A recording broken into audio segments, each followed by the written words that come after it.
Bonjour à tous, voici l'histoire du petit Nicolas, les farceurs.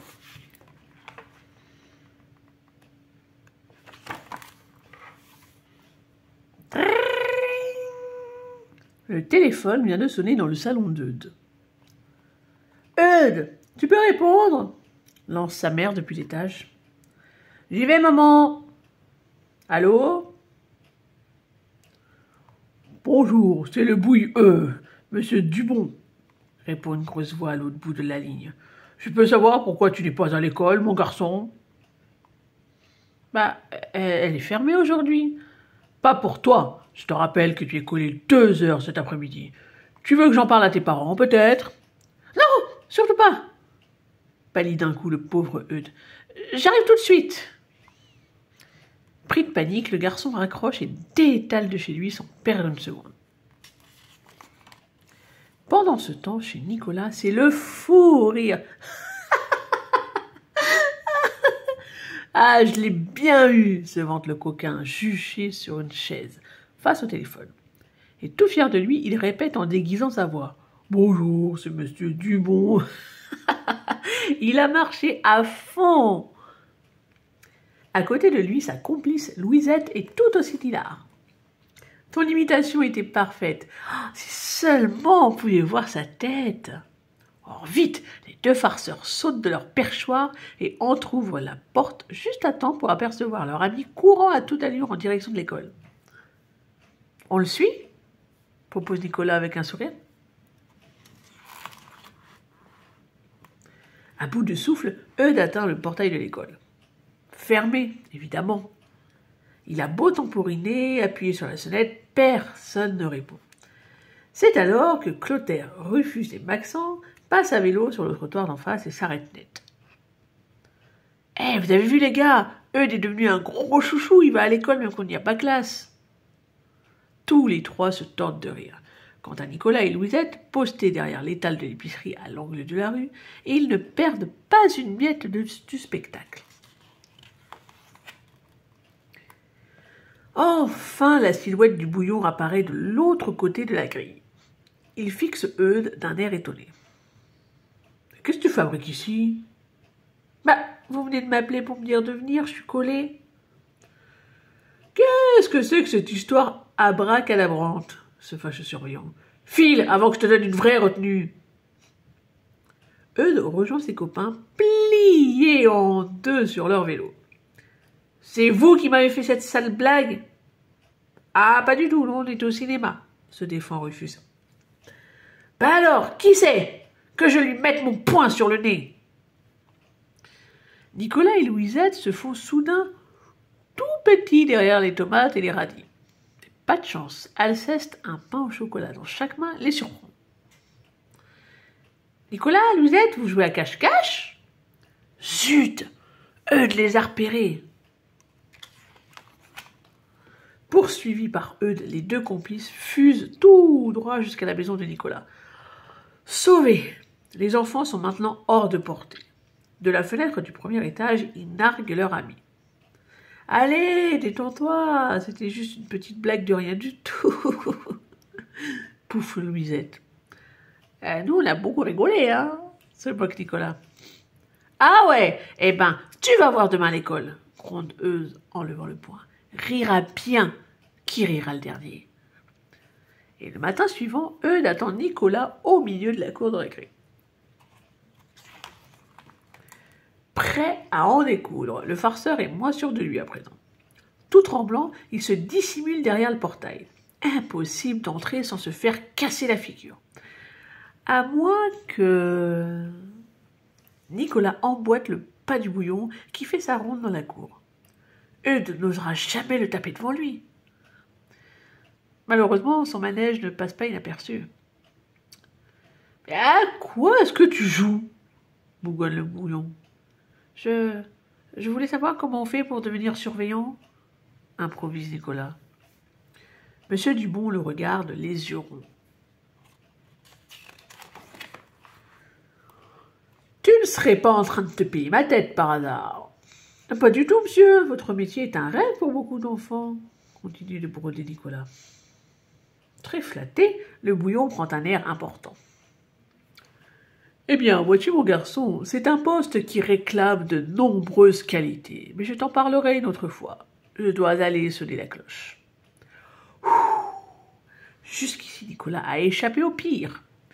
Mais pour combien de temps? En classe, Eudes est furieux que Nicolas se soit défilé et Geoffroy n'hésite pas à envenimer la situation.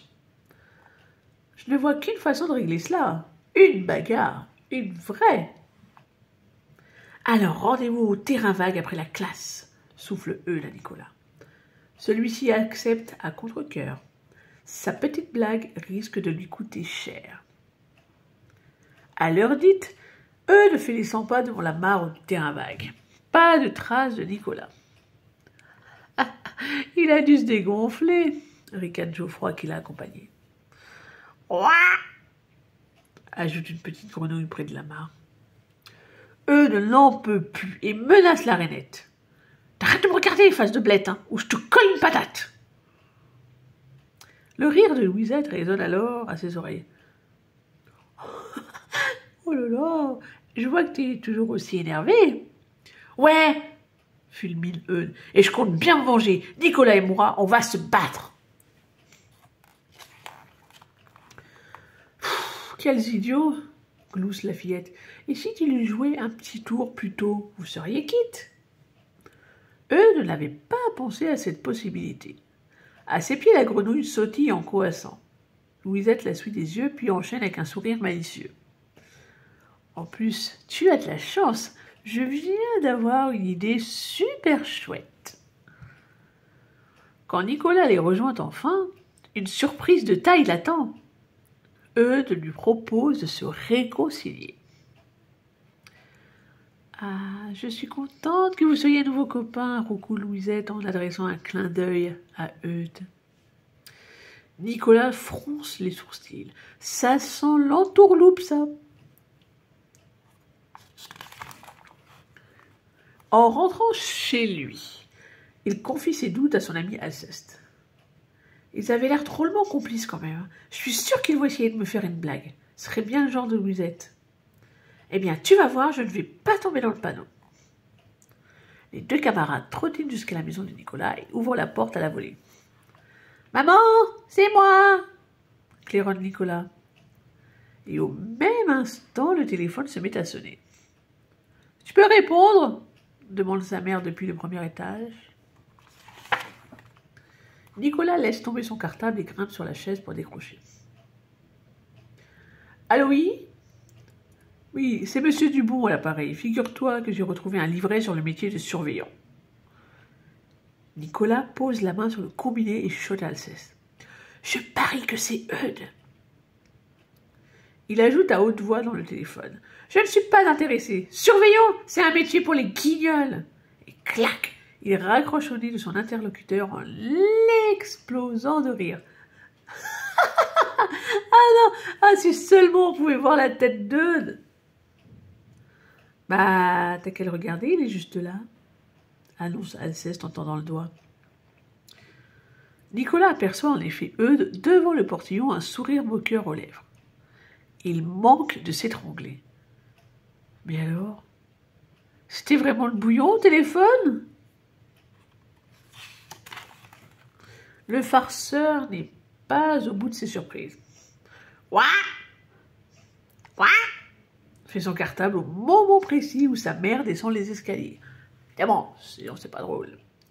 Lorsque celle-ci ouvre la sacoche pour découvrir d'où vient ce drôle de bruit, une grenouille verte jaillit comme un diable de sa boîte. « Nicolas, je t'ai déjà dit 100 fois, pas d'animal dans cette maison !» Le garçon se gratte la tête et finit par comprendre. La voilà, la vengeance d'Eudes. Louisette et lui l'observent d'ailleurs en gloussant depuis la rue.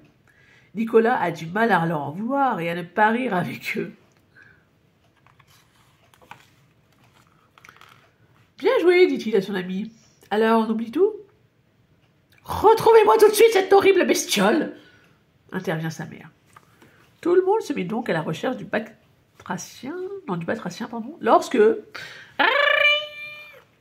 Nicolas décroche à peine que son regard tombe sur une minuscule boule verte. C'est la rainette qui bondit gaiement sur le parquet. Hop! Il lâche le combiné pour la capturer. Raté! Elle a dû s'enfuir dans la cuisine, lance le garçon en se relevant. Du combiné qui pendouille vers le sol sort alors la grosse voix de Bouillon. Nicolas, tu es là? Nicolas! C'est une blague, je te préviens, elle n'est pas drôle du tout. Mais personne ne lui répond. Enfin, si, une rainette. Ouah! Ouah! Ouah! Et voilà la fin de l'histoire. N'hésitez pas à venir liker et surtout à vous abonner. Merci et à la prochaine.